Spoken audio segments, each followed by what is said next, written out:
అందరికీ నమస్కారం అండి. మన భారతదేశంలో ఎన్నో ప్రసిద్ధి చెందిన ఆలయాలు ఉన్నాయి.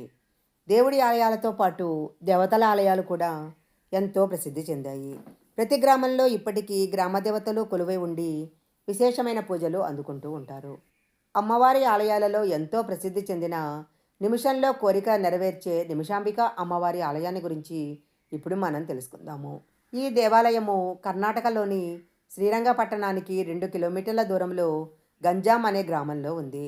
పురాణాల ప్రకారము ముక్తకుడు అనే ఋషి కళ్యాణార్థము ఒక యాగాన్ని తలపెడతారు. ఈ యాగం గనక జరిగినట్లయితే రాక్షసులు అంతమవుతారని భావించి ఎలాగైనా యజ్ఞభంగం చేయాలని రాక్షసులు ఎన్నో ప్రయత్నాలు చేస్తారు.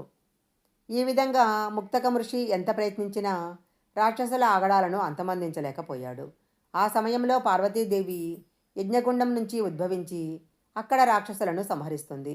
అప్పటినుంచి అక్కడ ఉన్న పార్వతీదేవిని నిమిషాదేవిగా పిలుస్తారు. ఒడియార్లనే రాజులు శ్రీరంగపట్నాన్ని రాజధానిగా చేసుకొని పరిపాలన సాగించేవారు. 400 సంవత్సరాల క్రితము కృష్ణరాజ ఒడియార్ అనే రాజు ఈ ఆలయాన్ని నిర్మించినట్లు శాసనాల వలన తెలుస్తుంది. ఈ ఆలయంలో అమ్మవారి విగ్రహంతో పాటు శ్రీచక్రాన్ని కూడా పూజిస్తారు. ఈ ఆలయంలో అమ్మవారికి గాజులు నిమ్మకాయలను సమర్పిస్తారు. ఇలా గనక గాజులు నిమ్మకాయలు సమర్పించి అమ్మవారిని ఏదైనా కోరిక కోరుకుంటే ఆ కోరికలు నిమిషాల్లో నెరవేరుతాయని భక్తులు విశ్వసిస్తుంటారు.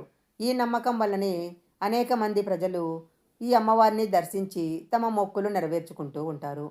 అమ్మవారికి సమర్పించిన నిమ్మకాయలను ఇంట్లో ఉంచుకున్నట్లయితే సకల శుభాలు కలుగుతాయని భక్తులు భావిస్తారు. ఈ అమ్మవారిని దర్శించుకోవటానికి ఇతర గ్రామాల నుంచి కూడా భక్తులు పెద్ద సంఖ్యలో వస్తూ ఉంటారు.